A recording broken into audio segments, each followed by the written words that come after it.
Clutching the deed to a forgotten Kentucky farmstead, his last desperate gamble after draining his combat pay savings account, former Army Sergeant James Carter turns his back on a failed construction business to chase what everyone calls a fool's dream in the rolling hills of Pine Ridge. What begins as a reckless attempt to escape mounting debts leads him to a rusted padlock on a hidden cellar door beneath the crumbling barn. What he doesn't realize is that the dusty crates and tarnished metal boxes stacked inside aren't just old farm equipment and forgotten heirlooms. They're the legendary lost fortune of Colonel William Anderson, who disappeared during the Civil War after allegedly stealing Union gold meant for soldiers' wages. As local historian Dr. Sarah Mitchell helps authenticate his discovery, James finds himself torn between immediate financial salvation and revealing historical truths that could rewrite regional history, but might cost him everything he's starting to rebuild. This unforgettable journey reveals how true wealth isn't measured in gold coins or property deeds, but in the courage to honor forgotten sacrifices while embracing an unexpected second chance at purpose. Before we jump in, tell us where you're tuning in from. And if this story touches you, make sure you're subscribed, because tomorrow I've saved something extra special for you. The midday sun beat down on Oakridge Farm like a hammer on hot steel, baking the neglected fields where nothing had grown for 3 seasons. James Carter walked the eastern fence line, his boots kicking up dust as he surveyed what was now his, all 178 acres of overgrown pasture, dilapidated outbuildings, and a farmhouse that had seen better days a century ago. At 38, James looked older than his years, his face weathered not just from 3 tours in Afghanistan, but from the subsequent collapse of his construction company back in Ohio. The scar that ran along his jawline was from war, but the deep lines across his forehead came from the battles he'd fought since coming home, with the bank, with contractors who never paid, with a system that seemed designed to ensure veterans like him remained on the margins. "What do you think, Scout?" he asked the German shepherd trotting faithfully beside him. The dog looked up at his master's face, ears perked forward, as if truly considering the question before offering a soft whine. James reached down to scratch behind Scout's ear. "Yeah, I know. It's not much to look at now." The bank's notice, a foreclosure auction, had appeared in his email like some cosmic joke. A last-minute opportunity, just as his final business loan application had been denied. Oakridge Farm, once one of Kentucky's productive tobacco and sorghum operations, reduced to a distressed property opportunity with a starting bid low enough that James could cover it with what remained of his savings and the last of his VA benefits. His phone chimed with an incoming text. His sister again. "Not too late to come back. Dave says construction picking up here. Don't throw away your last dollars on some broken-down farm." James pocketed the phone without responding. His family meant well, but they hadn't understood his need for space, for quiet, for something of his own after the noise of war and the chaos of business failure. The farm represented something they couldn't see, not an investment, but a chance to build something with his own hands, something that couldn't be taken by market fluctuations or fickle clients. The distant sound of tires on gravel pulled him from his thoughts. A white postal vehicle made its way up the long driveway, dust billowing behind it. The woman who emerged was perhaps in her 60s, her grey hair pulled back in a practical bun, her uniform pressed despite the heat. "Mr. Carter, I'm Martha Jenkins, postmaster for Pine Ridge," she called, waving an envelope. "Thought I'd deliver this personally and introduce myself.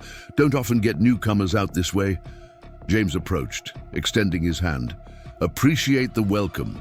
Just trying to get my bearings before tackling the endless repair list." Martha smiled, her eyes crinkling at the corners. "My late husband always said Oakridge had good bones. Shame to see it fall into such disrepair after the Hendersons passed." She handed him the envelope. This came to the post office addressed to current owner Oakridge Farm. Been sitting there a while. The envelope was yellowed with age, the address written in faded cursive. The return address was from something called the Kentucky Historical Preservation Society, dated nearly 15 years earlier. "Thank you," James said, turning it over in his hands. Martha made no move to leave, her eyes taking in the property with the assessing gaze of someone who knew its history. "You're military, aren't you?" she asked suddenly. James nodded, not bothering to ask how she knew. Small towns had their ways, and besides, it was in his posture, his haircut, the way he scanned his surroundings, habits that hadn't faded in the 5 years since his discharge. "My son's over in Germany now. Army, like you," she said.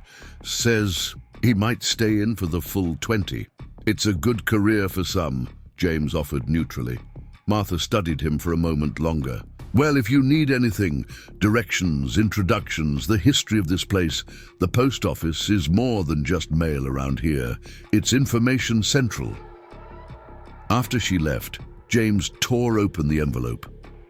Inside was a formal letter expressing interest in surveying the property, particularly the outbuildings, for historical significance related to Civil War activities in the region. Apparently, the farm had once been a waypoint on an alternative supply route used by both Union and Confederate forces.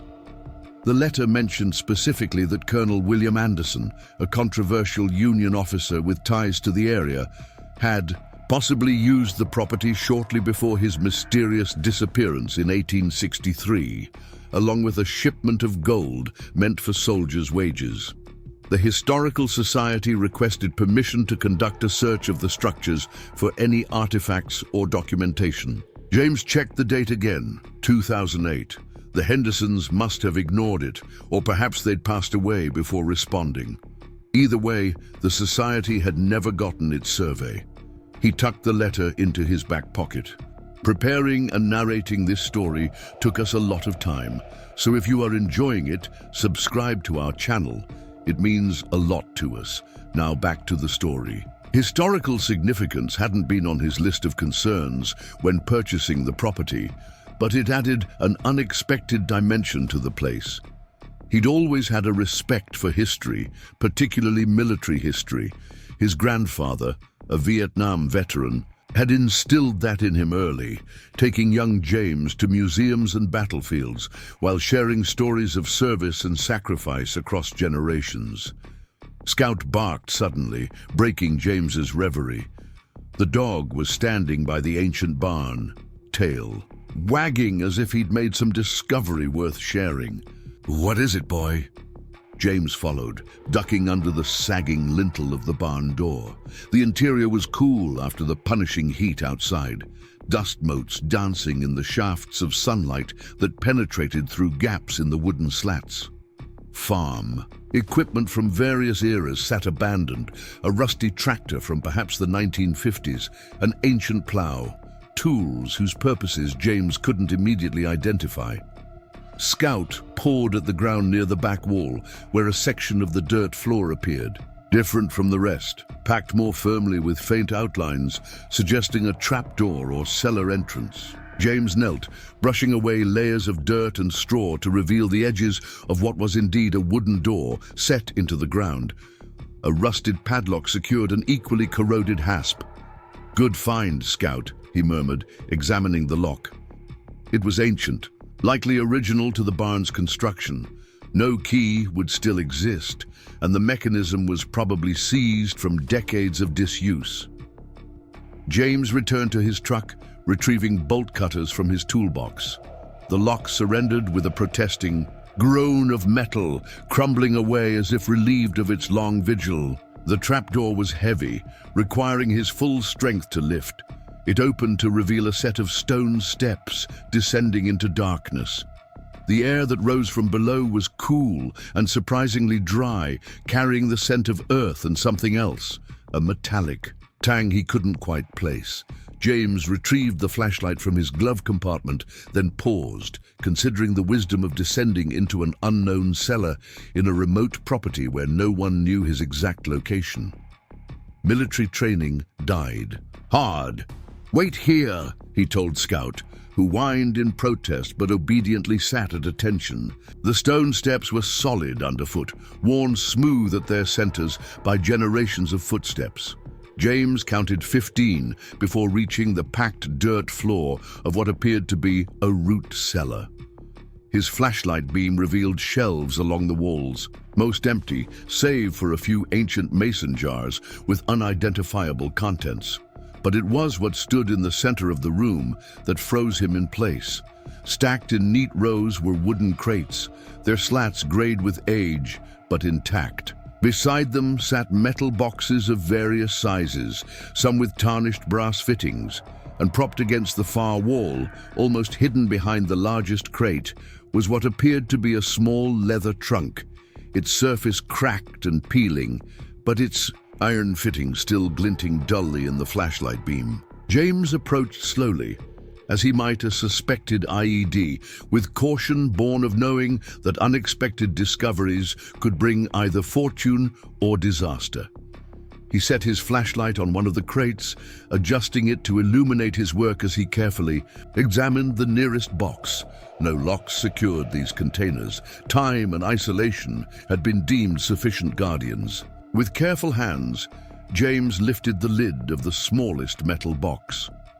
Gold gleamed in the flashlight's glow, not raw nuggets, but minted coins in neat stacks.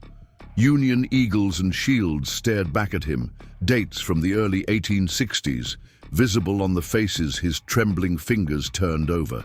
One by one, James checked the other containers. Most held similar contents: gold coins, some silver, occasionally papers and ledgers written in faded ink. One crate contained what appeared to be weapons, Civil War-era revolvers, and a ceremonial sword with elaborate engravings on the blade. The leather trunk yielded the most telling discovery, a journal bearing the name Col. William Anderson, its pages filled with neat handwriting documenting troop movements, supply concerns, and increasingly paranoid observations about suspected Confederate sympathizers among his own men. The final entry, dated June 17, 1863, read simply, "Entrusted to the earth what cannot be entrusted to men. When honor returns to the cause, so shall these resources. Until then, let them rest where greed cannot reach." James sat back on his heels, the journal open in his hands, trying to process what he was seeing. He'd purchased a foreclosed farm with his last savings, seeking nothing more than quiet and a chance to rebuild his life. Instead, he'd apparently discovered the legendary lost gold of Colonel Anderson, Union payroll that had vanished along with the Colonel, spawning more than a century and a half of regional myths, treasure hunters' expeditions, and historical debate.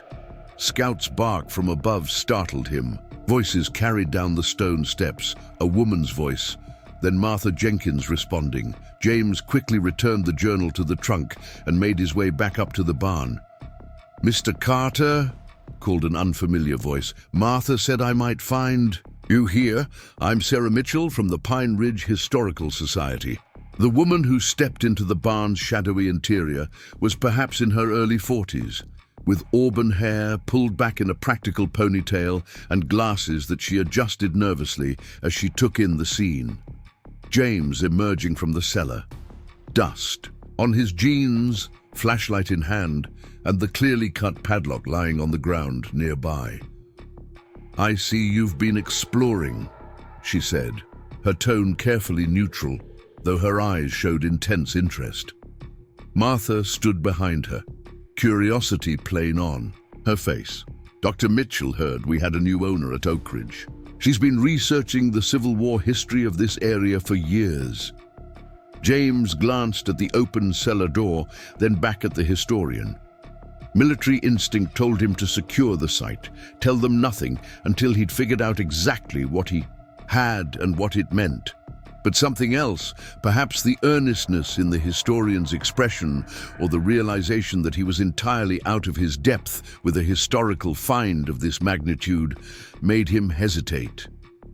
"Actually," he said slowly, "I think I might have found something you'll want to see." The Pine Ridge Town Council meeting was held in a converted church hall that still bore traces of its former life.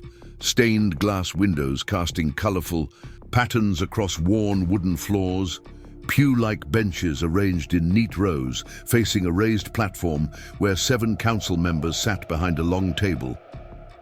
James entered quietly through the back door, taking a seat in the last row, just as Mayor Thompson called the meeting to order. It had been 2 weeks since the discovery in the barn cellar. 2 weeks of documentation, research and careful planning with Sarah and Professor Whitman. The collection remained secure at the university while they determined the best path forward, a decision that grew more complex with each new piece of historical context they uncovered. Mayor Thompson, a balding man with the perpetually harried expression of small-town leadership, adjusted his microphone. "Next on the agenda, the Historical Society funding request. Dr. Mitchell, you have the floor." Sarah approached the podium, professional in a navy blazer and modest pearl necklace, though James could see tension in the set of her shoulders. He'd become attuned to her expressions over the past fortnight of close collaboration. "Thank you, Mayor.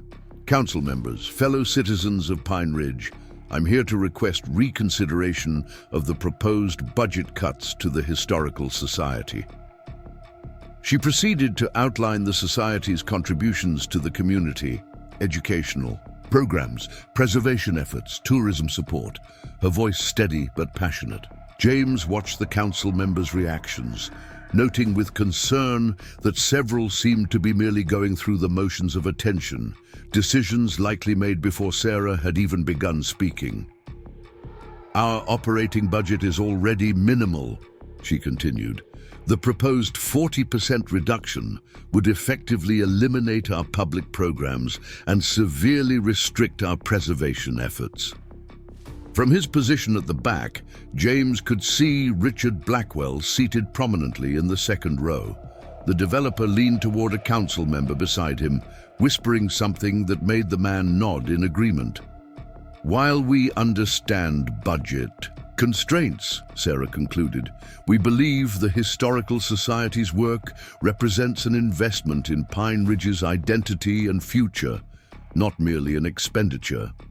Mayor Thompson thanked her with practiced politeness, then turned to the audience. "Public comments are now open on this matter. 3-minute limit per speaker, please." James was surprised when Blackwell immediately stood, moving to the podium with the confidence of someone accustomed to public speaking. "Richard Blackwell, Blackwell Development Group," he introduced himself, though it was clearly unnecessary. "In the small community. I appreciate Dr. Mitchell's passion for history. Indeed, preserving our heritage is central to my company's vision for Pine Ridge." He gestured expansively, his expensive watch catching the light. "But rather than continuing to fund an institution that struggles to attract visitors or generate revenue, I propose a public-private partnership. Bluegrass Heritage Village will incorporate historical exhibits designed by professional museum planners, drawing thousands of tourists annually while generating tax revenue instead of requiring subsidy." Murmurs rippled through the audience as Blackwell outlined his alternative. The Historical Society's collection would be housed in a dedicated building within his development, staffed by heritage experience coordinators rather than academic historians focused on creating immersive historical entertainment. "In short," he concluded with a practiced smile, "we can either continue subsidizing a museum few people visit or embrace a future where our history becomes a profitable attraction. The choice seems clear." James watched Sarah's expression tighten as Blackwell returned to his seat, noting several council members nodding appreciatively at the developer's proposal. The next few citizens who spoke offered mixed opinions, some supporting the Historical Society, others seeing Blackwell's offer as the economic salvation Pine Ridge desperately needed. When public comments concluded, Mayor Thompson thanked the speakers. "We'll take this matter under advisement and vote at next week's meeting. Moving on to the next agenda item." "Excuse me, Mayor." James stood, his voice carrying in the hall. "Without need for amplification, I'd like to address the council regarding this matter." Thompson looked confused, consulting his notes. "I don't believe you signed up for public comment, Mr. Carter. James Carter. I own Oakridge Farm." Recognition flickered across several faces, including the mayor's. "Ah, our newest resident. The comment period has closed, but in courtesy. 2 minutes, please." James approached the podium, acutely aware of Blackwell's assessing gaze and Sarah's surprised expression. Public speaking had never been his strength, but 3 tours in Afghanistan had taught him to function under pressure. "I came to Pine Ridge by chance, a foreclosure auction, a last-ditch attempt to start over after my construction business failed." The blunt admission caused several council members to straighten in their seats. "What I found here wasn't just property, but a community with deep roots and a history worth preserving." He glanced at Sarah before continuing. "Dr. Mitchell and the Historical Society represent something increasingly rare, people who value truth and context over profit and entertainment. As a veteran, I understand the difference between actual history and immersive experiences." Blackwell shifted in his seat, his expression carefully controlled. "I'm not here to debate economic development," James continued, "but I am proposing an alternative." He withdrew an envelope from his jacket pocket. "This contains documentation of a private endowment I'm establishing for the Pine Ridge Historical Society. $200,000, specifically for operating expenses and facility improvements over the next 5 years." The announcement caused immediate commotion. Mayor Thompson banged his gavel for order while Blackwell stood, his composure momentarily fractured. "The Historical Society is a public institution," Blackwell objected.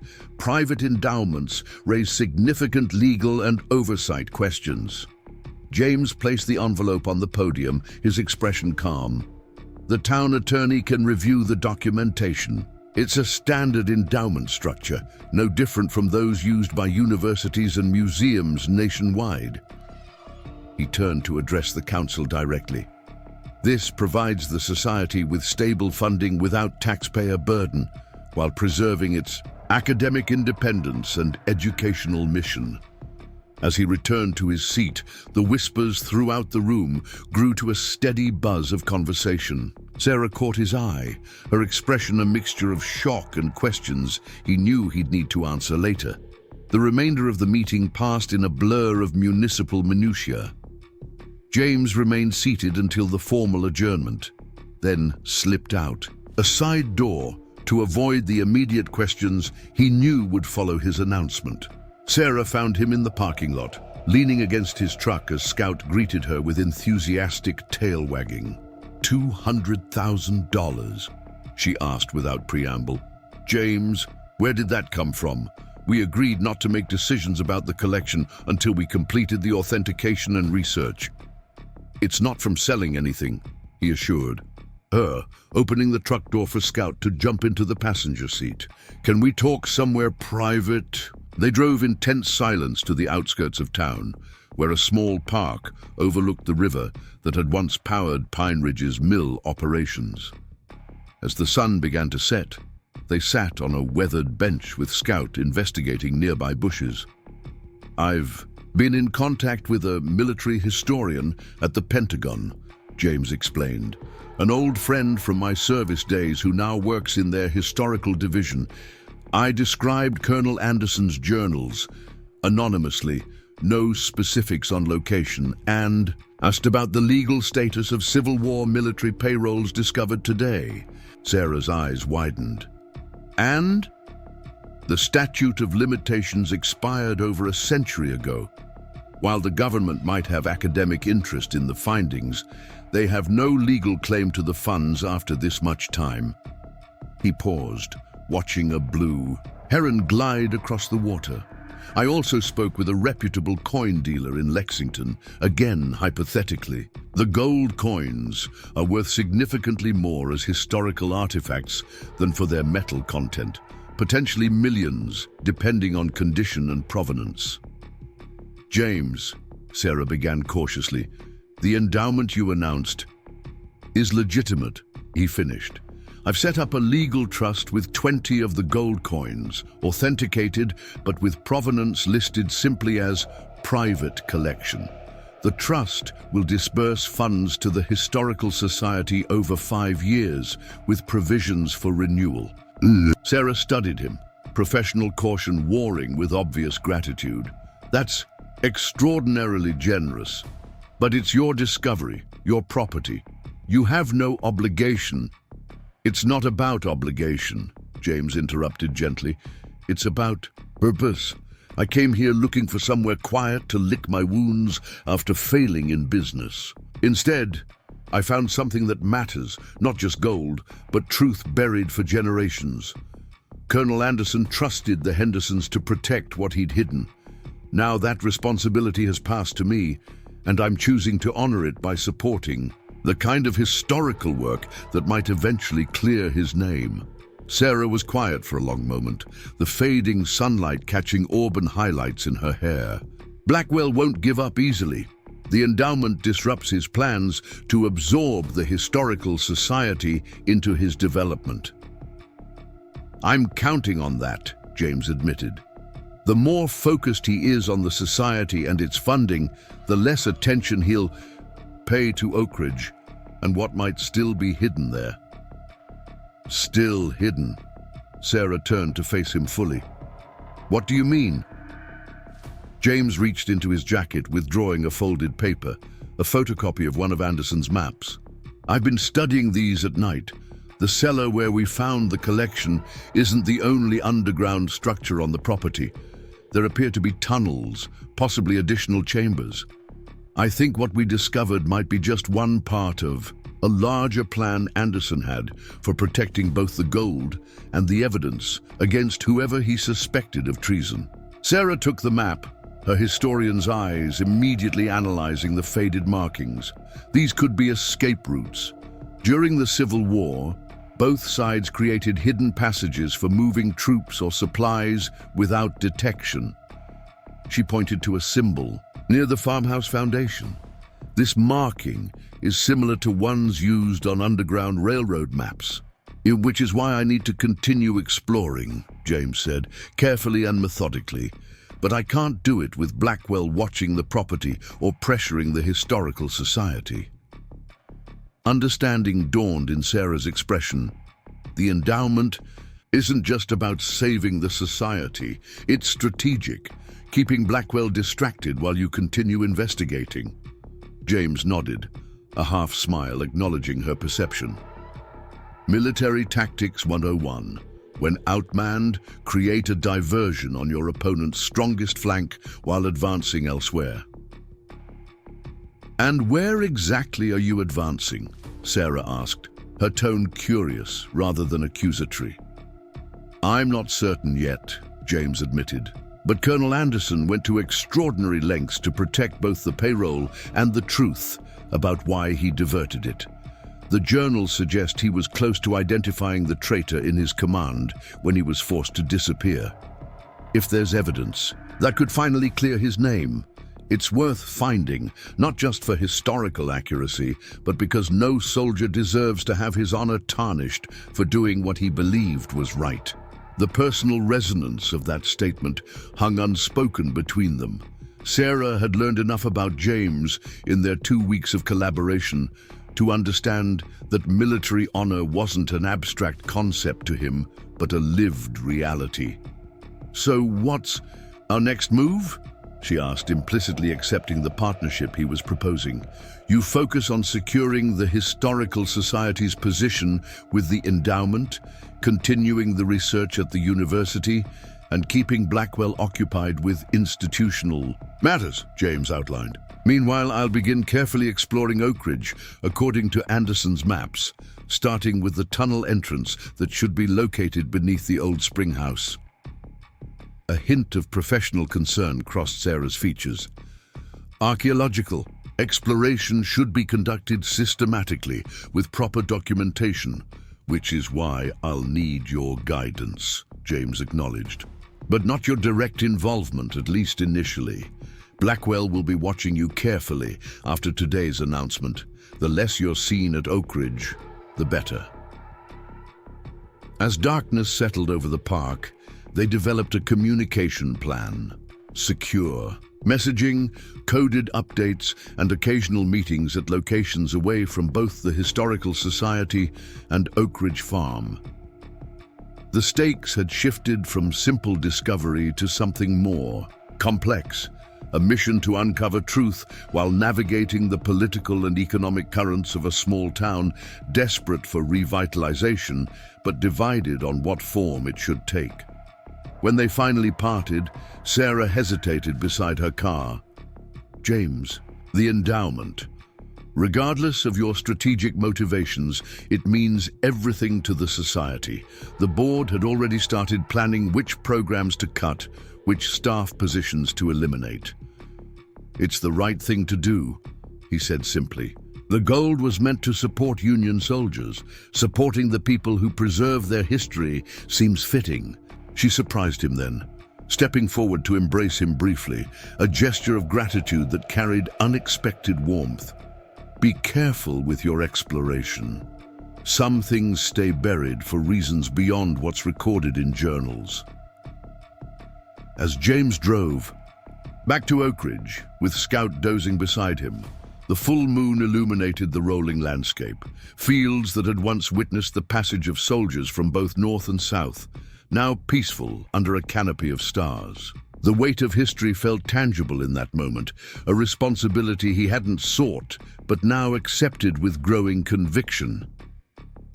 The farmhouse lights welcomed him home already, though he'd owned the property less than a month.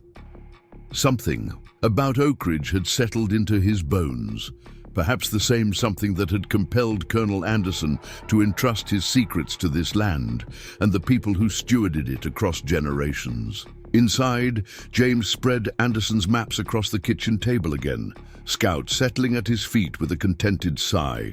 The springhouse tunnel would be his first exploration point, a stone structure built over a natural spring that had once provided the farm's water.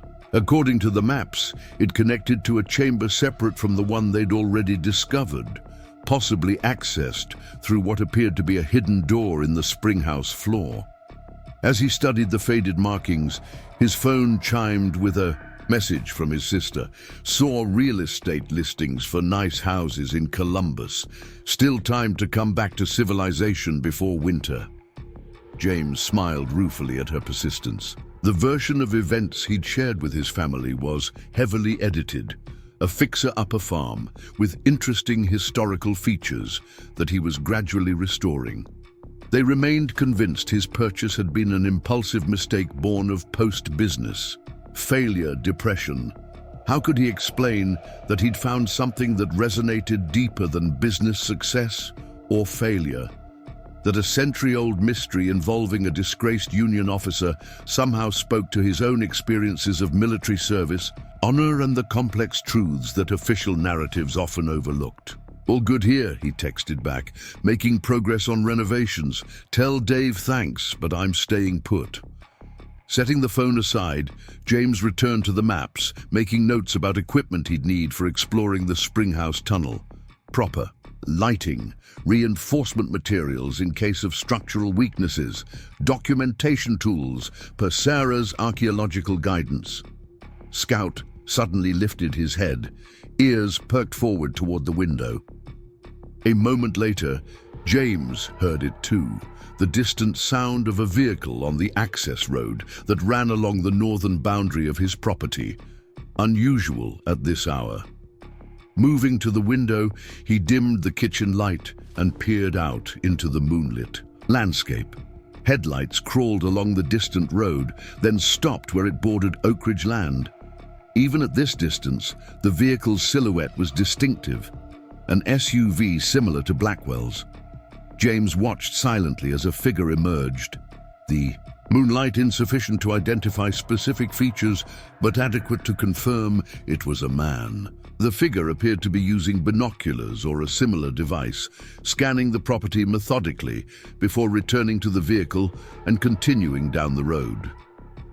Surveillance, not particularly subtle, but effective, establishing patterns, monitoring activities, gathering intelligence before making a move. James recognized the tactics from his military days.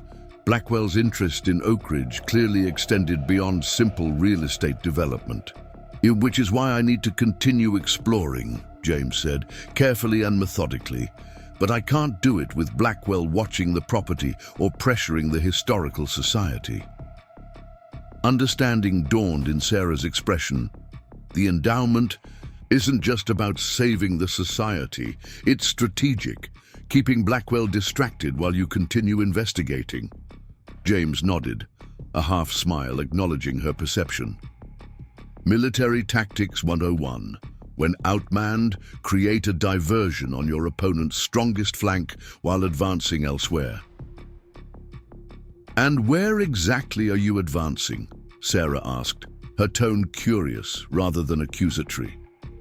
I'm not certain yet, James admitted. But Colonel Anderson went to extraordinary lengths to protect both the payroll and the truth about why he diverted it. The journals suggest he was close to identifying the traitor in his command when he was forced to disappear. If there's evidence that could finally clear his name, it's worth finding, not just for historical accuracy, but because no soldier deserves to have his honor tarnished for doing what he believed was right. The personal resonance of that statement hung unspoken between them.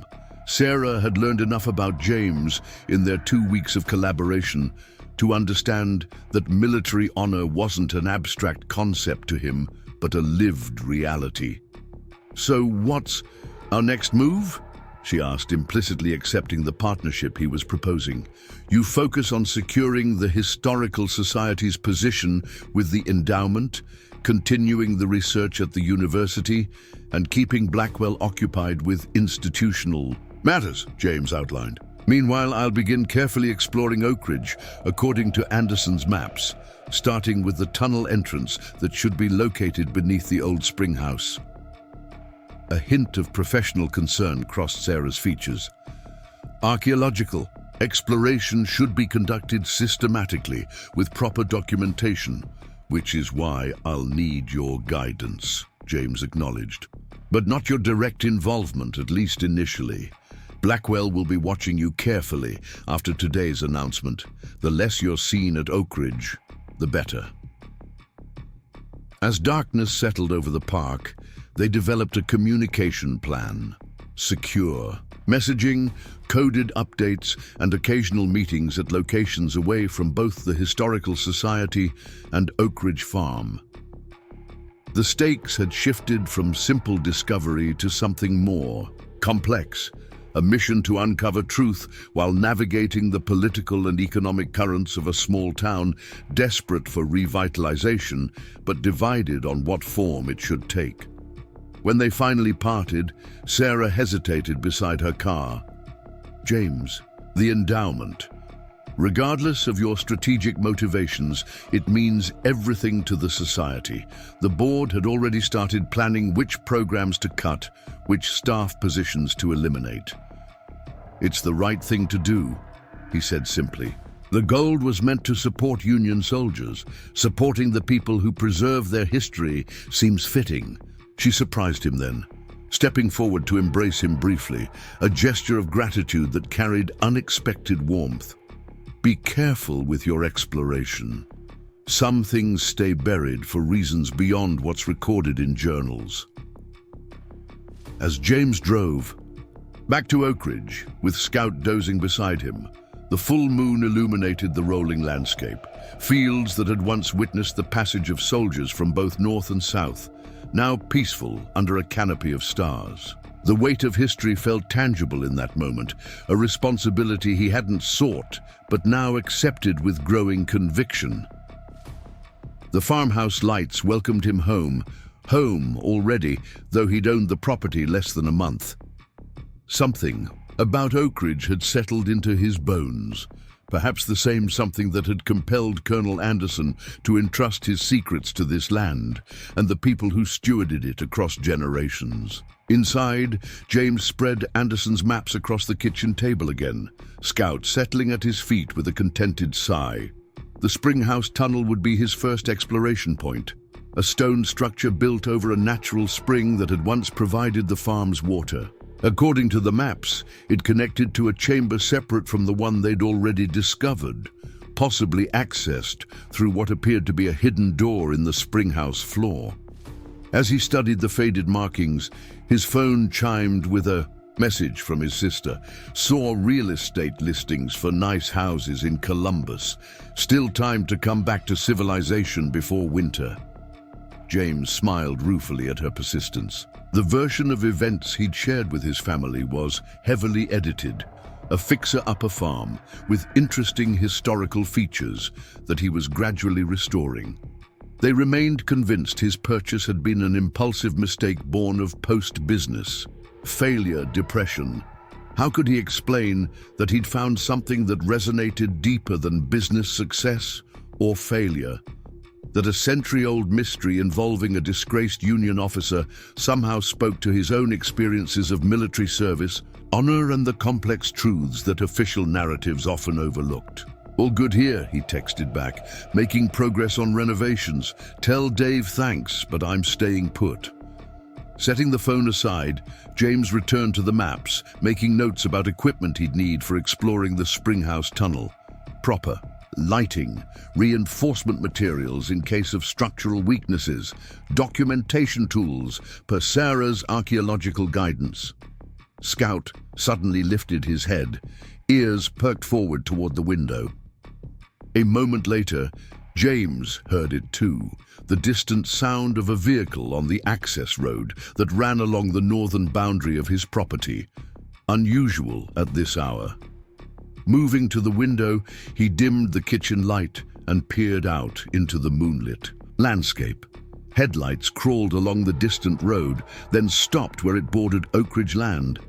Even at this distance, the vehicle's silhouette was distinctive, an SUV similar to Blackwell's. James watched silently as a figure emerged, the moonlight insufficient to identify specific features, but adequate to confirm it was a man. The figure appeared to be using binoculars or a similar device, scanning the property methodically before returning to the vehicle and continuing down the road. Surveillance, not particularly subtle, but effective, establishing patterns, monitoring activities, gathering intelligence before making a move. James recognized the tactics from his military days. Blackwell's interest in Oakridge clearly extended beyond simple real estate development. The timing was too convenient. The developer's midnight visit shortly after their discovery, his alternative proposal for the Historical Society immediately after Sarah began spending time at the property, and now direct surveillance following. James's endowment announcement. Something about the Anderson gold had attracted Blackwell's attention specifically, beyond its obvious monetary value. Perhaps the developer knew something about the historical narrative that James and Sarah were still uncovering, some angle that made controlling the discovery particularly valuable to his plans for heritage tourism. James made a mental note to ask Sarah about Blackwell's background and any previous involvement with Civil War history or artifact collection. Understanding an opponent's motivation was crucial to anticipating their actions. For now, though, he needed to accelerate his exploration of the Springhouse Tunnel before Blackwell's surveillance identified patterns, or worse, specific locations of interest on the property.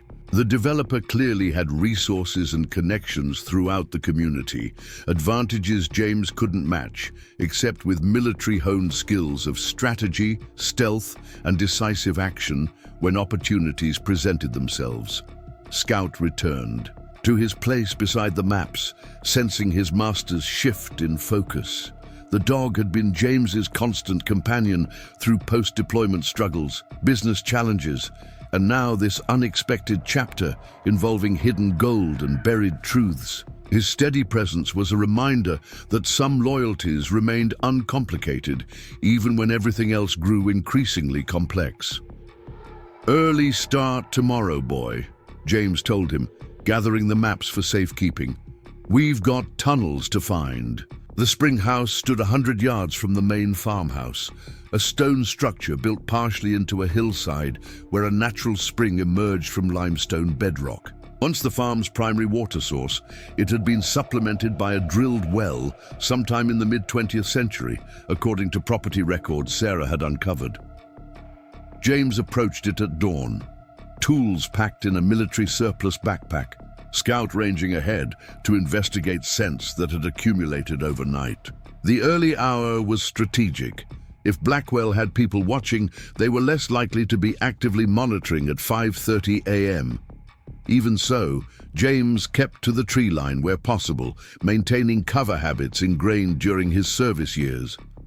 The springhouse door hung askew on rusted hinges, its weathered boards warped from decades of humidity. Inside, moss grew on stone walls that remained remarkably intact despite clear neglect. Water still bubbled from the ground into a rectangular basin, overflowing through a channel that eventually joined a small creek at the property's eastern boundary. According to Anderson's map, the tunnel entrance should be beneath removable flooring near the rear wall. James examined the space carefully, noting that while most of the floor consisted of fitted stone slabs, one section appeared to use wooden planking, now rotted and partially collapsed.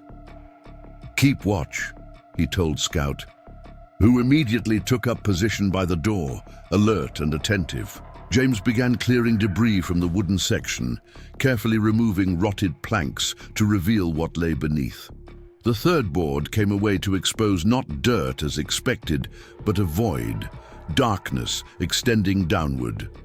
Retrieving his flashlight, James illuminated what appeared to be a vertical shaft with iron rungs embedded in the stone wall, a ladder leading down approximately 10 feet to what looked like a narrow tunnel. The craftsmanship was impressive, particularly considering it dated from the Civil War era or earlier. After securing a rope to a sturdy roof beam as backup, James descended the iron rungs, testing each for stability before committing his weight. They held firm despite their age, testament to the quality of their construction and the dry conditions that had prevented excessive corrosion. At the bottom, he found himself in a tunnel roughly 5 feet high, requiring him to stoop slightly. It extended straight ahead for about 20 feet before appearing to curve to the right. The walls and ceiling were a combination of fitted stone and natural bedrock, while the floor was packed earth. James proceeded cautiously, aware that structural integrity could have been compromised over the decades. The air was cool but not damp, with a mineral smell suggesting the tunnel had remained relatively dry, a fortunate circumstance for preservation. The passage curved and continued another 30 feet before terminating at a wooden door reinforced with iron bands. Like the cellar entrance in the barn, it was secured with a padlock, though this one appeared somewhat newer, perhaps early 20th century rather than Civil War era. The lock surrendered to careful work with the bolt cutters he'd brought, the mechanism separating with a metallic snap that echoed briefly in the confined space. James paused, listening for any response. Movement, settling, sounds that might indicate structural instability before proceeding. The door opened inward with a protesting groan, revealing a chamber smaller than the barn cellar but similarly organized. Wooden shelving lined the walls, supporting what appeared to be document boxes and leather-bound volumes. A small table and chair occupied the center of the space, positioned beneath what must have been a ventilation shaft, now sealed but still visible in the ceiling. James surveyed the room methodically, cataloging what he observed before touching anything. Unlike the barn cellar, this space contained no gold or weapons. It appeared to be a document repository, perhaps a workspace where Anderson had organized his evidence against the suspected traitor in his command. The document boxes contained correspondence, military orders, supply requisitions, a paper trail that Colonel Anderson had apparently been assembling to support his suspicions. One box held personal letters between officers, some in cipher that would require expert analysis to decode. On the small table lay a leather portfolio, its surface cracked with age, but its contents intact. A detailed dossier on Major Gregory Harwood, Anderson's second-in-command. The documents painted a damning picture, evidence of communications with Confederate agents, discrepancies in supply ledgers suggesting materials diverted to Southern forces, and witness statements from soldiers who had observed suspicious meetings. Anderson had been building a case against Harwood, preparing to present it to his superiors when circumstances forced him to take the more drastic action of hiding the payroll and disappearing. The final document in the portfolio was a half-finished letter to General Grant himself, outlining the evidence and requesting an investigation. James carefully photographed each document with his phone before returning them to their original positions. This discovery was potentially more significant than the gold itself, primary evidence that could definitively establish Anderson's motivations and clear his name in historical records. As he prepared to leave, a final object caught his attention, a small wooden box tucked beneath the table, easily overlooked in the initial survey. Inside lay a pocket watch, a wedding band, and a daguerreotype photograph of a woman holding an infant. Personal effects Anderson had apparently stored for safekeeping, perhaps intending to retrieve them when it was safe to resurface. The watch still ticked when wound, marking time across more than a century and a half, a poignant reminder that Anderson had been not just a colonel, but a man with a life and family disrupted by his commitment to honor and duty. James secured the chamber, locking it with a modern padlock from his supplies, rather than the antique one he'd removed. The documents were safer here for now than transported to the farmhouse where Blackwell's surveillance might observe their removal. Returning through the tunnel and up the shaft, he emerged to find Scout still faithfully guarding the entrance, the sun now fully risen over Oakridge Farm.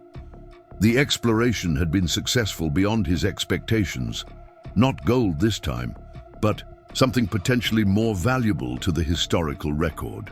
As he replaced the rotted boards to conceal the shaft entrance, James heard the distant sound of a vehicle on his driveway. Scout's ears perked forward, but he didn't bark. A familiar visitor then. Hurrying back toward the farmhouse, James arrived to find Sarah's car parked beside his truck, its owner pacing anxiously on the porch. "James," she called when she spotted him emerging from the tree line.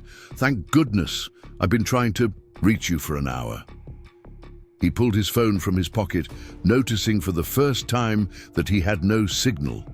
The Springhouse tunnel had apparently blocked reception completely. "What's wrong?" he asked, noting the tension in her posture as he approached. Sarah's expression was grave. Blackwell made his move. He's filed an injunction against the Historical Society accepting the endowment, claiming conflict of interest and improper influence. But that's not the worst part. She paused, visibly collecting herself. Someone broke into the university's special collections vault last night. The Anderson collection is gone, all of it. Every coin, document, and artifact we stored there.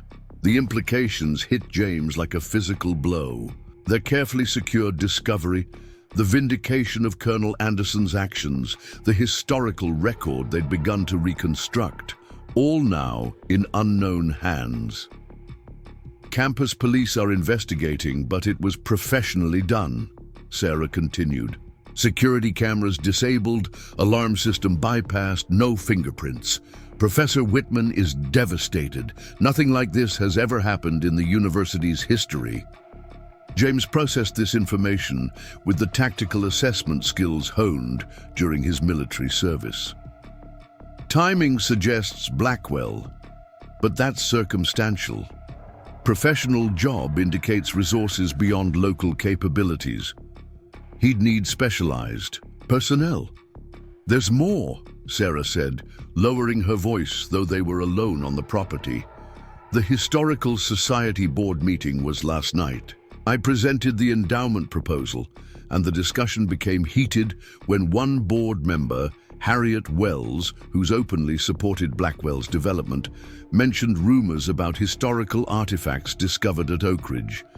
She specifically referenced Civil War gold and suggested the endowment might be connected to an illegal find not reported to authorities.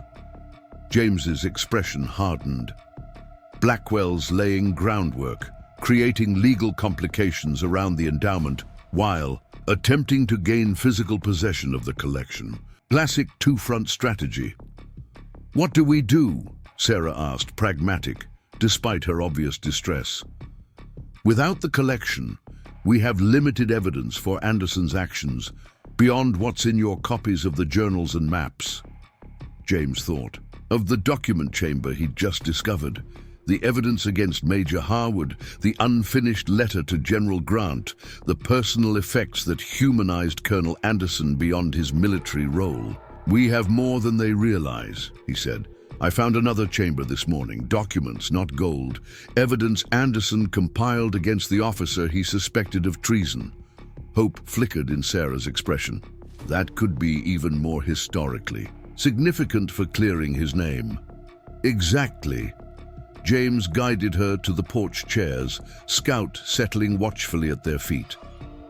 But we need to move carefully now. Blackwell's actions show he's willing to cross legal lines to get what he wants. The question is why? Why this specific collection matters so much to him beyond its obvious value. Sarah considered this, her historian's mind connecting threads James might have missed. During the board meeting, Harriet mentioned something I didn't think much of at the time. She said Blackwell's interest in heritage tourism stems from his family's deep Kentucky roots, that his ancestors were prominent in the region during the Civil War. A possibility crystallized in James's thoughts. What was Blackwell's full name again? Richard Harwood Blackwell, Sarah replied, then froze as the significance registered. Harwood, like Major Gregory Harwood, Anderson's second in command, who he suspected of treason. Exactly. James stood, energy coursing through him despite the morning's physical exertion. This isn't just about gold or real estate development. Blackwell may be protecting his family's historical reputation. If Anderson's evidence became public, it would reveal his ancestor as a traitor to the Union, a stain that would undermine his carefully constructed narrative of heritage tourism built on family connections to Kentucky history. The pieces, aligned with disturbing clarity, Blackwell's aggressive interest in Oakridge, his determination to control the historical society, the professional theft of the collection.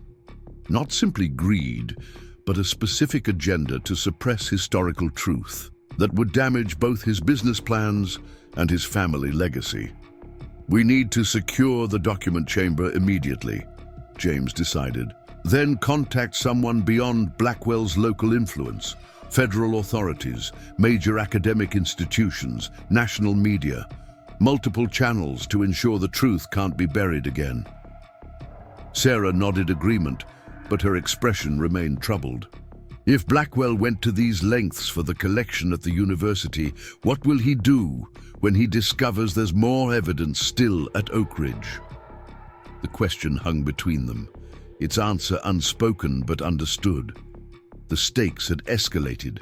Beyond property rights or historical accuracy, they were now dealing with someone willing to commit felony theft to protect his interests. The hidden chambers of Oakridge Farm had kept Colonel Anderson's secrets safe for more than 150 years, but now those secrets had awakened forces that wouldn't hesitate to ensure they remained buried forever. Scout suddenly raised his head, ears alert to something beyond human hearing.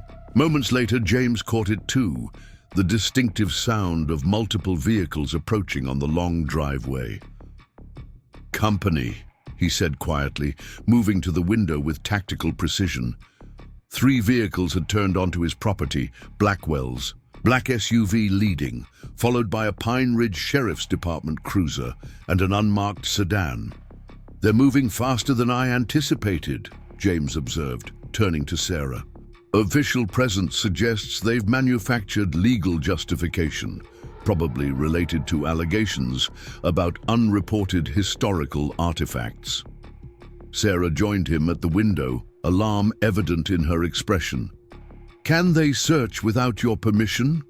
"You haven't done anything wrong. Finding artifacts on your own property isn't illegal." "It's complicated," James replied, already mentally cataloging what evidence might be visible in the farmhouse, the maps, his notes, photographs of the collection. The sheriff might have enough for a warrant based on Blackwell's claims, especially if he's convinced local authorities the artifacts represent significant historical value that wasn't properly reported. He made a quick decision, gathering the maps and his notebook. "Take these to your car," he instructed Sarah. "If they have a warrant, it's likely for the house and barn, not for your vehicle. Document everything they do, every word, every action. Don't interfere, just observe and record." As Sarah moved toward the back door with the materials, James added, "And Sarah, if anything happens, go to Professor Whitman. Tell him everything, especially about the Springhouse chamber. The evidence there is what matters most now. It's what can finally clear Anderson's name, regardless of what happens to the gold." The vehicles were halfway up the driveway now, dust billowing behind them in the morning sunlight. James whistled for Scout, who came immediately to his side, alert and ready. "One more thing," he called to Sarah as she slipped out the back door. "Look up Major Gregory Harwood's descendants. Full family tree. I think we'll find Blackwell's connection goes deeper than we realized." Turning back to the approaching vehicles, James steeled himself for the confrontation to come. Colonel Anderson had faced powerful enemies in his time, enemies who had ultimately forced him into hiding and tarnished his legacy for generations. Now, more than a century and a half later, James found himself standing as the unlikely defender of that same legacy, a veteran whose purchase of a foreclosed farm had unexpectedly placed him at the center of a history that refused to remain buried. The vehicles pulled to a stop in front of the farmhouse. Sheriff Davis emerged from the cruiser, adjusting his uniform hat with practiced authority. From the sedan came 2 men in suits, state officials of some kind, based on their demeanor. And from the SUV stepped Richard Blackwell, his expression a carefully composed mask of civic concern that didn't reach his eyes. James stepped onto the porch, Scout at his heel, to meet whatever came next. The latest custodian of secrets that had waited generations for the right moment to emerge from darkness into truth. Sheriff Davis approached the porch with measured steps, thumbs hooked in his belt in a posture of casual authority that James recognized as deliberately calculated. 2 deputies remained by the vehicles, watchful but not yet advancing. "Morning, Mr. Carter," the sheriff greeted, his tone professionally neutral. "Got some matters to discuss with you." James nodded once, maintaining his position on the porch. "Sheriff, quite the entourage for a morning visit." Davis glanced back at Blackwell, who remained beside his SUV, then returned his attention to James. "Mr. Blackwell here has brought some concerns to my attention regarding potential historical artifacts on this property. Artifacts that might be subject to state historical preservation laws. My property, my land, James replied evenly. Found objects on private property belong to the landowner under Kentucky law. I believe Dr. Mitchell from the Historical Society has confirmed that legal position. The sheriff's expression tightened slightly. Well, now that's where things get complicated. We've received information suggesting these aren't just any historical items, but potentially military property. Union Army payroll that was effectively stolen, never decommissioned from government ownership despite the passage of time. As the conversation unfolded on the porch, Scout suddenly lifted his head, ears alert to something behind the house. A moment later, James heard it too. The unmistakable sound of breaking glass from the rear of the property. "Sounds like someone's at my back door, Sheriff," James said calmly. "Perhaps we should investigate together." The sheriff frowned, signaling his deputies forward with a quick gesture. "Mason, check it out." One deputy moved toward the side of the house while James maintained his position, calculating rapidly. The timing was too perfect to be coincidence, a diversion at the front while someone entered from the rear. The question was whether the sheriff was complicit or simply being manipulated. Before the deputy could reach the corner of the house, a figure burst from the tree line at a full run, not toward the house, but across the open field toward the adjacent property. The man carried something under his arm, moving with purpose rather than panic. "Hey!" the deputy shouted, changing direction to pursue. James reacted instinctively, vaulting the porch railing and sprinting across the yard, with Scout racing ahead. Years of military training took over: threat assessment, terrain advantage, intercept trajectory, all processed in seconds as he cut across the field at an angle to intersect the fleeing figure. Scout reached him first, not attacking but circling, to block his path, barking with controlled aggression. The man stumbled, nearly falling, as he attempted to change direction, revealing a face James didn't recognize.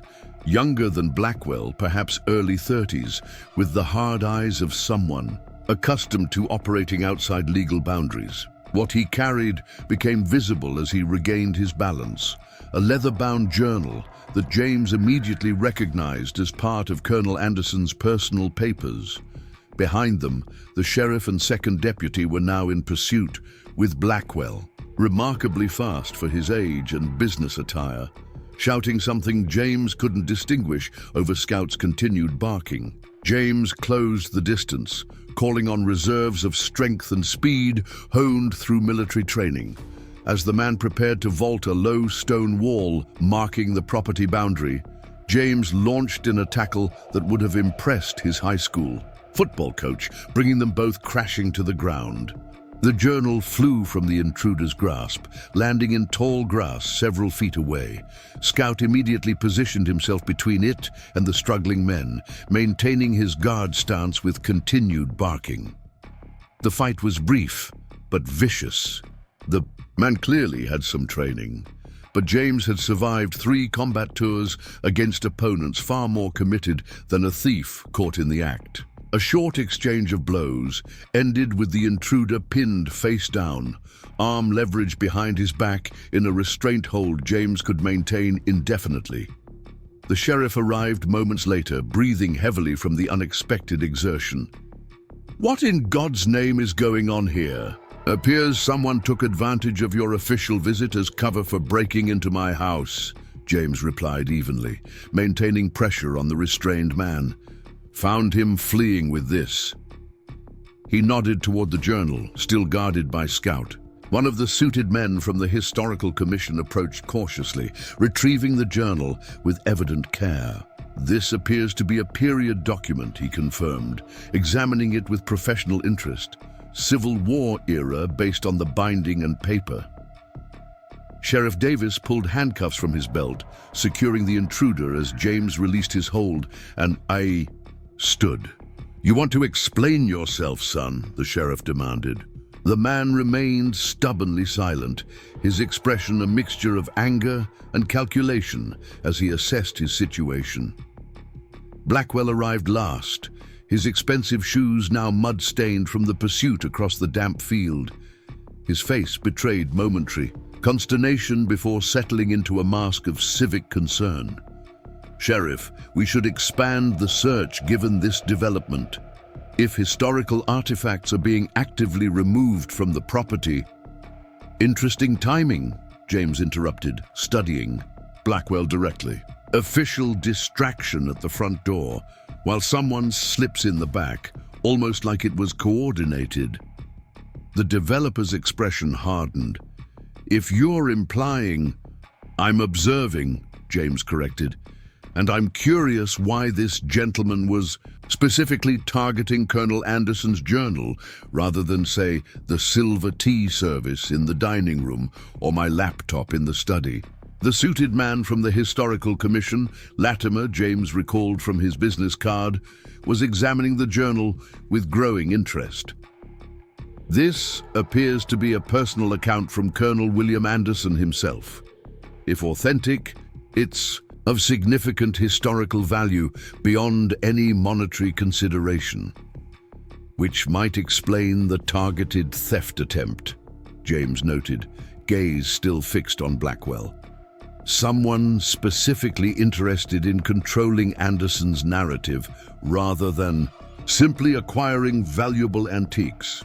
Sheriff Davis instructed his deputies to search the perimeter for any accomplices while he questioned the detained man, who continued his stubborn silence. The tension on the property had shifted. What had begun as an official inspection had transformed into a crime scene investigation with unclear motivations and potential conspiracies. James seized the opportunity to establish control of the narrative. "Sheriff, given the circumstances, I'd like to formally report an attempted theft of historical documents from my property.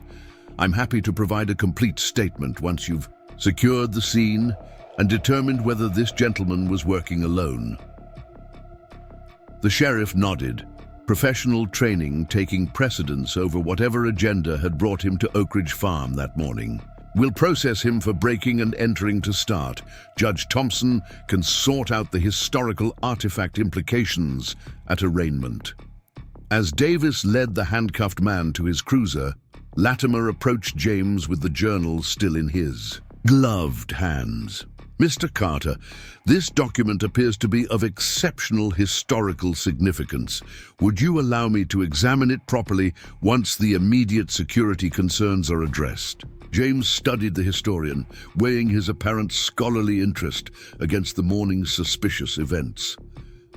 "I'm open to professional consultation, but given the circumstances, I'd prefer if Dr. Mitchell from the Historical Society were present for any examination." "Of course," Latimer agreed readily. "Academic collaboration is essential with discoveries of this magnitude." The scene gradually transformed as additional Sheriff's Department vehicles arrived to process what had become a crime scene investigation. Blackwell remained on the periphery, his carefully composed expression betraying occasional flashes of calculation as he observed the proceedings.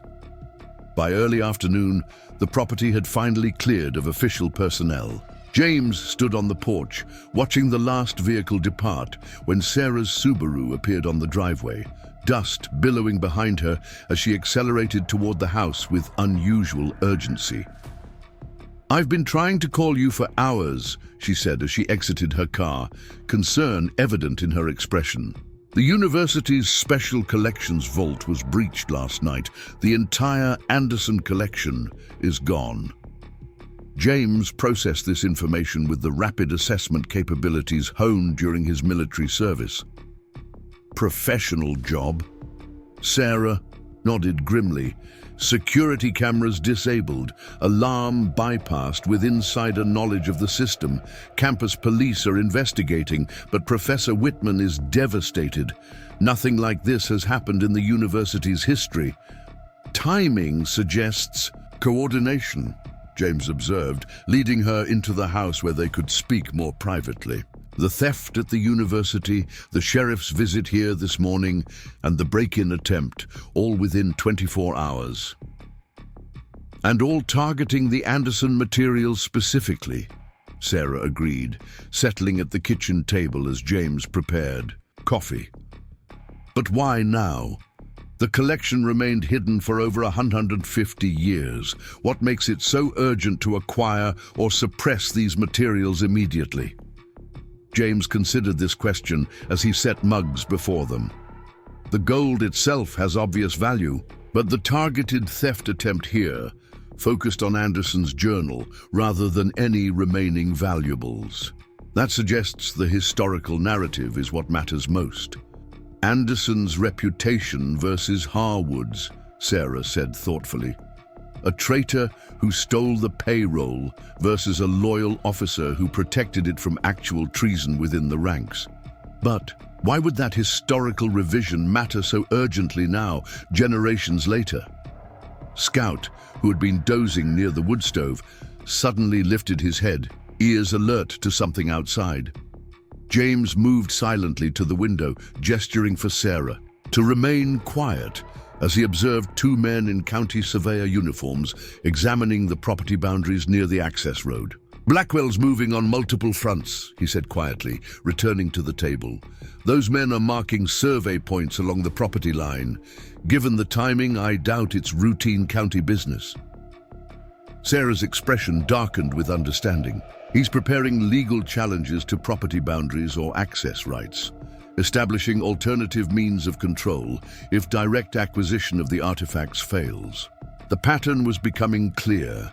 Simultaneous pressure through multiple channels, both legal and extra-legal, all directed toward a single objective: controlling Colonel Anderson's historical evidence and the narrative it supported. We need to understand what makes this so important to Blackwell specifically, James decided, not just as a developer interested in heritage tourism, but personally. The intensity suggests stakes beyond business opportunity. Sarah opened her laptop, accessing research files she'd compiled. "I've been investigating Blackwell's background since his first visit to Oakridge. His family prominence in the region dates back to the immediate post-Civil War period, when his ancestor, Jonathan Blackwell, established what became the foundation of their commercial enterprises." "Convenient timing," James observed. "Right, after the war ended." "Exactly," Sarah confirmed. "But here's where it gets interesting. Prior to 1866, there's no record of Jonathan Blackwell in regional documents. It's as if he suddenly appeared with substantial financial resources and immediate connections to prominent families." A possibility crystallized in James's mind. What if Jonathan Blackwell wasn't his original name? What if he was connected to someone who needed to distance himself from his wartime identity? Sarah's expression reflected dawning recognition, like Major Gregory Harwood, who Anderson accused of treason. Her fingers moved rapidly across the keyboard, accessing genealogical databases. "I need to check marriage records, name changes, property transfers from that period." Dube. While Sarah conducted her research, James retrieved the maps of Oakridge he'd been studying, the ones showing potential tunnel networks extending beyond the barn cellar they'd already explored. If Anderson had indeed hidden evidence of Harwood's treason along with the gold, there might be additional documentation still concealed on the property. The spring house marked on Anderson's map seemed the most promising location for further exploration. A stone structure built over a natural spring that had once provided the farm's water supply. According to the map annotations, it connected to a chamber separate from the one they'd already discovered. "I found something," Sarah announced, excitement evident in her voice. Marriage records from 1865 show Gregory Harwood had a son named Jonathan, who married Eleanor Blackwell in September that year. By January 1866, county records show Jonathan using the Blackwell surname exclusively in business transactions, changing identity to distance himself from his father's reputation, James surmised. Even though Anderson's accusations against Harwood never became public record, suggesting the family knew the truth even if history didn't record it. Sarah completed the thought. And here's the key connection. Richard Blackwell is Jonathan's direct descendant. If Anderson's evidence became public, it would reveal that the Blackwell family fortune was built on treason and Confederate gold, rather than legitimate business enterprise. The pieces aligned with disturbing clarity. Blackwell wasn't merely protecting abstract family reputation. He was concealing the treasonous origins of the wealth and influence that had shaped regional development for generations. His heritage tourism concept would collapse if visitors learned it was founded on betraying the very Union soldiers it purported to honor. We need to secure whatever evidence remains, James decided, and we need legal protection beyond local jurisdiction, where Blackwell's influence might compromise. Official responses. They developed a comprehensive strategy. Sarah would contact trusted academic colleagues at national institutions to establish documentation trails beyond Blackwell's reach, while James would explore the Springhouse location indicated on Anderson's map before Blackwell could manufacture legal restrictions to the property. As dusk approached, Sarah departed with digital copies of their existing documentation, heading to meet Professor Whitman at a secure location where they could establish authentication protocols with colleagues from the Smithsonian Institution and National Archives. James waited for full darkness before approaching the Springhouse with specialized equipment he'd acquired during his military service. Night vision gear, reinforced excavation tools, and documentation equipment. The stone Springhouse stood, partially embedded in a hillside 200 yards from the main house, its weathered structure barely visible in the moonless night. Inside, a natural spring still bubbled from limestone bedrock into a rectangular basin, the water flowing through a channel that eventually joined a creek at the property's eastern boundary. According to Anderson's map, the hidden chamber should be accessible through a section of flooring near the spring's emergence point. James examined the area carefully, noting differences in the stone pattern near the back wall, fitted slabs rather than poured concrete like the rest of the floor. With methodical precision, he investigated the seams between stones, eventually discovering one that shifted slightly under pressure. Using specialized tools to prevent damage to the historic structure, he carefully raised the slab to reveal a narrow shaft descending into darkness, with iron rungs embedded in the stone wall forming a ladder. Military caution guided his approach, securing a safety line, testing each rung before committing his weight, maintaining awareness of structural integrity and air quality as he descended approximately 15 feet to a small chamber carved from the natural limestone. Unlike the barn cellar with its treasure cache, this space appeared designed for documentation rather than storage. A small desk and chair occupied one wall, with shelving units containing leather-bound volumes and document boxes. A ventilation shaft, now partially collapsed, suggested the chamber had once been designed for extended use rather than merely storage. James surveyed the space systematically before touching anything, photographing the layout and contents from multiple angles.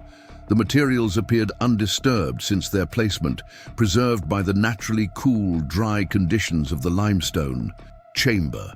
The desk contained what appeared to be Anderson's working documents, correspondence drafts, intelligence reports, and most significantly, a leather portfolio labeled Harwood Investigation Complete Evidence. Inside lay methodically organized documentation of Major Harwood's treason, intercepted communications with Confederate agents, witness statements from Union soldiers who had observed suspicious meetings, discrepancies in supply ledgers suggesting materials diverted to Southern forces, and most damning financial records showing payments from Confederate sources to accounts Harwood had established under assumed names. The evidence was comprehensive and damning, not circumstantial suspicions, but concrete documentation that would have resulted in Harwood's court-martial and likely execution had Anderson been able to present it through proper channels. Instead, circumstances had forced him to hide both the payroll and his evidence, leading to historical misrepresentation that had protected Harwood's reputation and allowed his family to prosper from treason. As James carefully documented each item, a letter sealed with wax caught his attention, addressed simply to those who find the truth in Anderson's distinctive handwriting. Breaking the seal revealed Anderson's final testimony, dated July 30th, 1863. I, Colonel William Anderson, being of sound mind though in grave circumstances, hereby attest that my actions in removing the Union Army payroll from official channels were taken not for personal gain, but to prevent its seizure by traitors within our own ranks. The evidence compiled herein demonstrates beyond reasonable doubt Major Gregory Harwood's extended conspiracy with Confederate forces, including the diversion of supplies, intelligence, and ultimately his plan to surrender the payroll to Southern agents. When my investigation reached sufficient documentation to approach General Grant directly, I discovered Harwood had anticipated this action and poisoned my reputation among command, claiming I had expressed Confederate sympathies and planned to abscond with the payroll myself. Finding my loyalty questioned and Harwood's treason still concealed, I determined my only recourse was to secure both the funds and evidence until such time as proper military justice could be restored. I make this record knowing my name will be dishonored, my family will suffer under false accusations, and I myself must disappear to escape charges engineered by Harwood and his conspirators. Yet I maintain faith that truth, however long delayed, eventually finds light. To whoever Providence has guided to this chamber, I entrust the restoration of historical accuracy and the return of these funds to their rightful purpose, supporting the Union soldiers whose blood and sacrifice earned them. Use what you have found according to justice and honor, remembering always that some treasures are measured not in gold, but in truth preserved for rightful discovery. The letter was signed with Anderson's full name and rank, with a personal seal affixed beside his signature, official testimony from beyond the grave that would finally correct the historical record after more than a century and a half of deliberate distortion. James carefully photographed each document, creating digital records that could be immediately transmitted to Sarah for secure distribution through their established academic channels. By dawn, he had completed thorough documentation of the chamber's contents without removing any original materials, preserving their historical context while ensuring their evidence could no longer be suppressed regardless of what happened at Oakridge Farm itself. As he emerged from the spring house into early morning light, James found Tom Reynolds waiting beside his truck, expression grave with urgent news. County commissioners held an emergency session at midnight, the neighboring farmer reported. Approved something called a historical preservation order for Oakridge. Freezes any modifications or excavations pending professional archaeological assessment. Blackwell was there with lawyers and some state official I didn't recognize. The tactical maneuver was clever, using legitimate historical preservation mechanisms to prevent further exploration while establishing official control over the property through regulatory channels. Blackwell was leveraging his political connections to achieve through legal means what theft had failed to accomplish. How long before it's enforced? James asked, calculating options. Papers being filed now, Tom replied. Sheriff's deputies will probably serve the order this morning. Thought you should have warning. James thanked him for the information, then contacted Sarah immediately, updating her on both his discoveries and the impending legal restrictions. The chamber documentation is comprehensive, he concluded. Anderson gathered irrefutable evidence of Harwood's treason, including financial records showing Confederate payments that continued after the war, the likely foundation of the Blackwell family fortune. That confirms our genealogical research, Sarah replied, her voice tense with urgency. Professor Whitman's team has established that Jonathan Harwood Blackwell inherited substantial assets from his father immediately after the war, despite Major Harwood's officially modest military salary. The timing aligns perfectly with Anderson's documentation of Confederate payments. "How are we positioned academically?" James asked, already moving toward the house to prepare for the coming confrontation. "Better than expected," Sarah answered. "The Smithsonian representative was immediately interested. When we outlined the historical significance, they've assigned the authentication team that arrives this afternoon. Once they formally validate the materials, Blackwell's local political maneuvers become largely irrelevant. Federal institutional involvement supersedes county preservation orders." The strategy was unfolding effectively, establishing multiple institutional stakeholders beyond Blackwell's influence, while creating documentation trails that couldn't be suppressed through local political pressure. The developer's desperate acceleration suggested he recognized his diminishing ability to control the narrative as evidence spread beyond his reach. James had just secured the Springhouse chamber documentation in his military-grade lockbox when Sheriff Davis's vehicle appeared on the driveway, followed by Blackwell's SUV and a county administrative car. The preservation order was arriving as predicted, but now with documentation already distributed beyond local jurisdiction.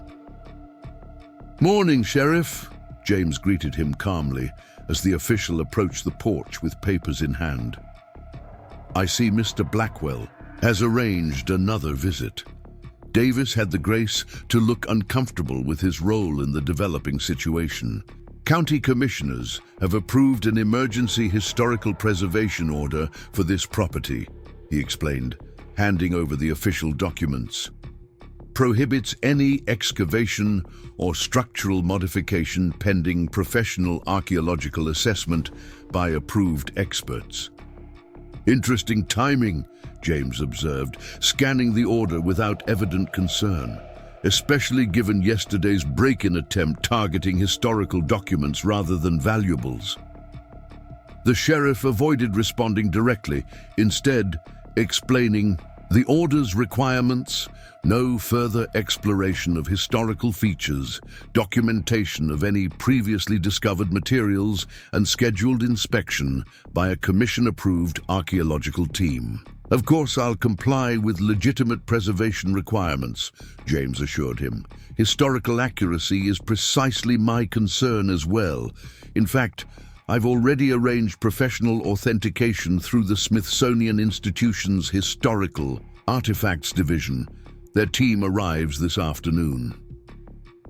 This announcement visibly startled Blackwell, who had approached during the explanation.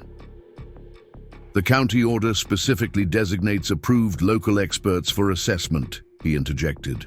"Outside institutions lacking regional historical context aren't authorized under the Preservation Directive." "Actually," came a new voice from the driveway, "federal institutional authority on historical authentication supersedes county designation when artifacts potentially involve federal military property." The speaker, approaching from a government-plated vehicle, was a distinguished man in his 60s, professional attire complemented by the confident bearing of significant authority. "Daniel Harrington, Federal Historical Preservation Office," he introduced himself, presenting credentials to the sheriff. "We've been advised of potentially significant Civil War documentation discovered on this property, with implications for correcting historical military records." Blackwell's carefully composed expression faltered momentarily before he recovered. "The county has established proper procedures for handling local historical discoveries. Federal intervention seems premature and unnecessarily disruptive to established protocols." Harrington regarded the developer with professional neutrality. "When discoveries potentially involve federal military property and personnel records, standard procedure includes federal assessment concurrent with local preservation efforts." He turned to James. "Mr. Carter, I understand you've discovered documentation relating to Colonel William Anderson's actions regarding a Union Army payroll in 1863. That's correct, James confirmed. Documentation that substantially revises historical understanding of those events and the individuals involved. The federal official nodded. The Historical Preservation Office has authorized a joint assessment with the Smithsonian Institution representatives arriving today. In the meantime, this property remains under Mr. Carter's control, with standard preservation protocols observed for any identified historical features. Udun, the sheriff, recognizing superior jurisdiction, accepted the federal directive with evident relief at being removed from what had clearly become a complex situation beyond local politics.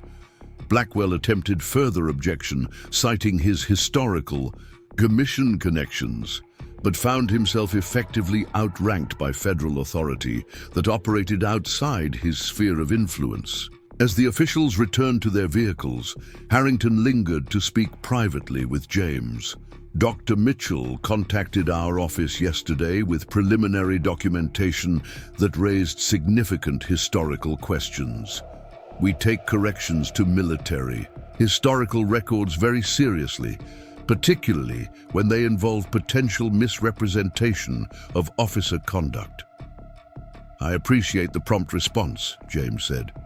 The documentation chamber remains secured in its original location, with extensive photographic records already distributed to multiple academic institutions for authentication. Harrington nodded approval of these precautions. Wise approach, given the apparent attempts to acquire or suppress these materials. Once the Smithsonian team completes initial authentication, we'll establish proper protocols for preservation, academic access, and potential correction of official historical records regarding Colonel Anderson's actions. As the federal official departed, James observed Blackwell engaged in intense conversation with the county representative beside their vehicles. The developer's body language revealed frustration carefully controlled, a man accustomed to exercising local influence suddenly confronting federal authority beyond his network. By afternoon, the property had transformed into a hive of professional activity as Smithsonian representatives arrived to begin formal authentication processes. Sarah returned with Professor Whitman and additional academic colleagues, establishing a systematic documentation approach that would create irrefutable validation of Anderson's evidence against Harwood. James observed these proceedings with quiet satisfaction, recognizing that the truth Anderson had protected for so long was finally emerging through proper channels that couldn't be suppressed through political pressure or financial influence. Whatever legal maneuvers Blackwell might attempt would now face institutional opposition beyond local jurisdiction.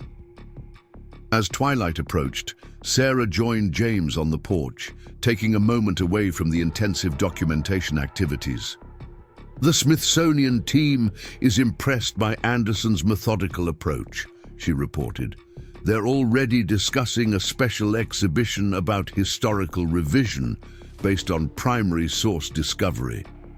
Anderson deserves that vindication, James said, watching as specialists carefully remove documents from the Springhouse chamber under controlled conditions. He sacrificed his reputation and family name to protect both the payroll and the truth about Harwood's treason.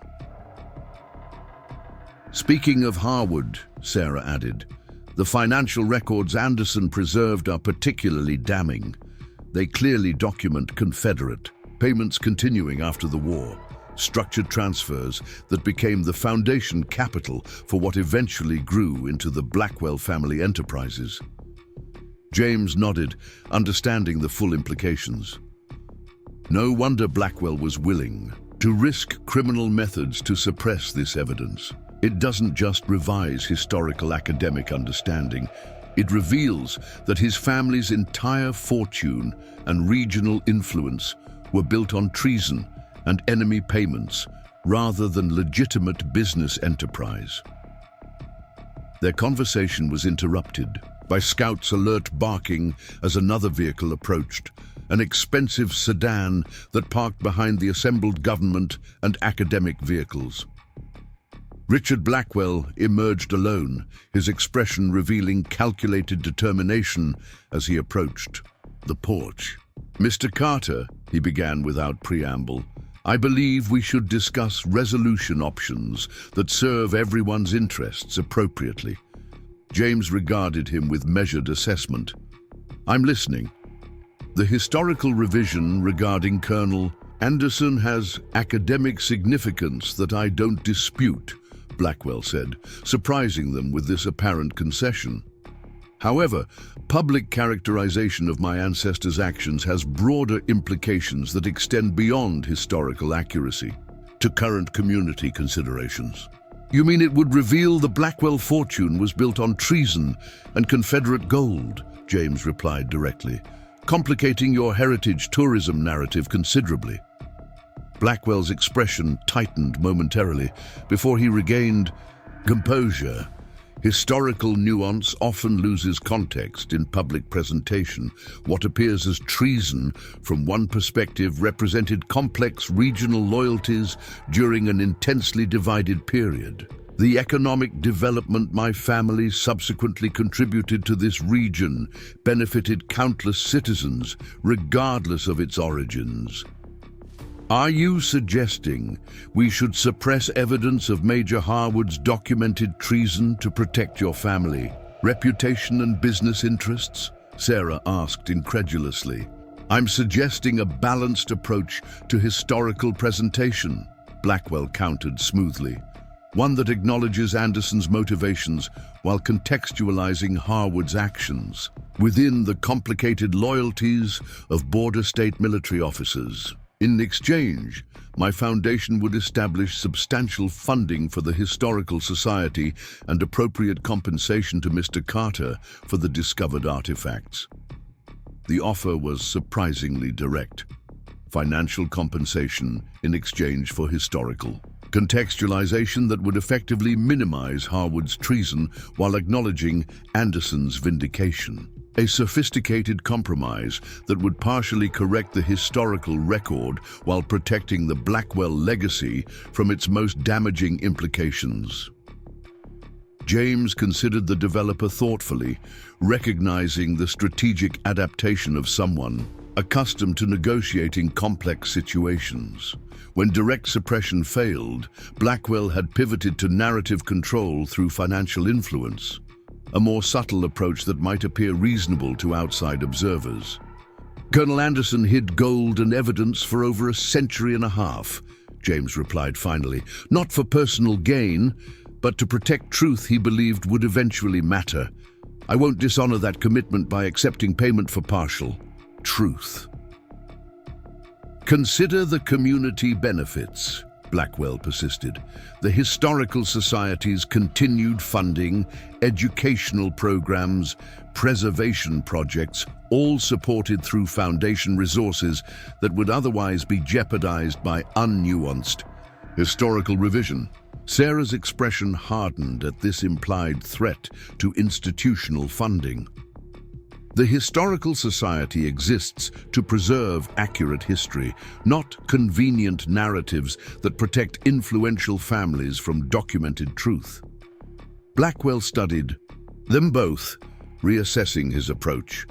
"I've offered reasonable accommodation that serves multiple interests. If you prefer adversarial engagement through legal channels, I should remind you that historical artifacts discovered on private property remain subject to complex jurisdictional questions that could take years to resolve, years during which access and authentication remain restricted by legal process." The threat was thinly veiled but clear. Blackwell had resources for extended legal battles that could effectively suppress the evidence through procedural delays, even if he couldn't prevent eventual historical revision. The strategic calculus had shifted from prevention to prolonged containment. "That approach might have worked yesterday," James acknowledged. But federal involvement changes the equation considerably. The Smithsonian and Historical Preservation Office operate under different jurisdictional frameworks than local institutions. The documentation authentication process is already underway through multiple academic channels beyond regional influence. Blackwell's composed expression couldn't fully mask his frustration at this development. "You seem determined to pursue maximum historical disruption, regardless of community impact." The Blackwell family has supported regional development for generations, creating jobs, funding infrastructure, preserving historical properties. That legacy deserves balanced consideration against centuries-old military disputes. Anderson's evidence isn't about centuries-old disputes, James countered. It's about fundamental historical accuracy. The difference between a decorated officer who betrayed his country for enemy gold and one who sacrificed his reputation to protect both. His soldiers' wages and the truth about that betrayal. That distinction matters, regardless of how subsequent generations benefited from the proceeds of treason. Their conversation was interrupted by Professor Whitman, who approached with evident excitement. The authentication team has confirmed. The financial documentation, Confederate payment records correlating precisely with the establishment of Harwood's post-war commercial enterprises. The historical implications are extraordinary. Blackwell's carefully maintained composure finally fractured, revealing the genuine concern beneath his strategic negotiations. You can't possibly understand the repercussions of revisiting these events without proper contextualization. The Blackwell Foundation supports dozens of community organizations, historical preservation projects, educational initiatives, all potentially compromised by simplistic historical revision focused on wartime actions from a uniquely divisive period. James recognized the genuine fear beneath Blackwell's calculated posturing. Fear not merely for family reputation, but for the potential collapse of influence and standing built over generations on a foundation of historical misrepresentation. The developer wasn't just negotiating historical narrative, but fighting to preserve his entire concept of family identity and community position. Historical truth doesn't require our negotiation, James said finally. The evidence Anderson preserved will be authenticated according to professional standards and presented with appropriate historical context by qualified institutions. How the community interprets that truth, including the Blackwell family's subsequent contributions, regardless of their origins, remains for the community to determine. Blackwell departed without further discussion, his strategically timed visit having failed to achieve either suppression or controlled narrative through financial influence. The foundation of his heritage tourism concept, his family's deep historical roots in the region, had been fundamentally compromised by evidence that couldn't be contained through the local political channels he had traditionally dominated. 3 months later, James stood on the porch of the substantially renovated farmhouse, watching autumn leaves drift across the property he had purchased as desperate last resort and discovered to be the custodian of long-buried truth. The Smithsonian authentication process had confirmed Anderson's evidence comprehensively, leading to formal historical revision of the colonel's military record and public recognition of Harwood's previously concealed treason. The gold itself had been appropriately divided according to federal guidelines for historical discoveries with military significance, portions allocated to Smithsonian preservation, military historical institutions, and James as the property owner who had properly reported and documented the find. The financial security this provided had enabled proper restoration of Oakridge Farm, while establishing an independent foundation for regional historical education separate from Blackwell's influence.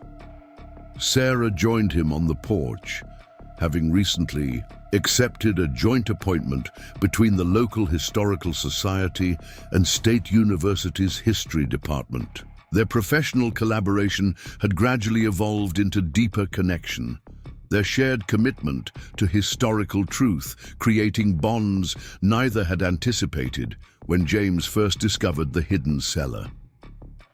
"The symposium agenda is finalized," she reported, referring to the upcoming academic conference focused on Anderson's evidence and its implications for regional Civil War history. 16 universities participating, with special emphasis on historical revision processes when primary sources conflict with established narratives. "Anderson would appreciate the academic rigor," James observed. "He compiled his evidence like a historian, not just a military officer." Sarah nodded agreement. "The Military Records Office is sending representatives as well. They're particularly interested in the formal correction of Anderson's service record. Apparently it's quite rare for historical revision of officer conduct after so many decades." The symposium represented institutional validation of Anderson's evidence beyond any individual influence, academic acknowledgement that would permanently establish historical truth regardless of local political or financial pressure. The Colonel's long-concealed evidence had finally achieved the purpose for which he had sacrificed his reputation and family name. "Any word on Blackwell's project?" James asked, aware that the developer had substantially modified his heritage tourism concept following the historical revelations. "Significantly scaled back and refocused on general regional history rather than Civil War emphasis," Sarah replied.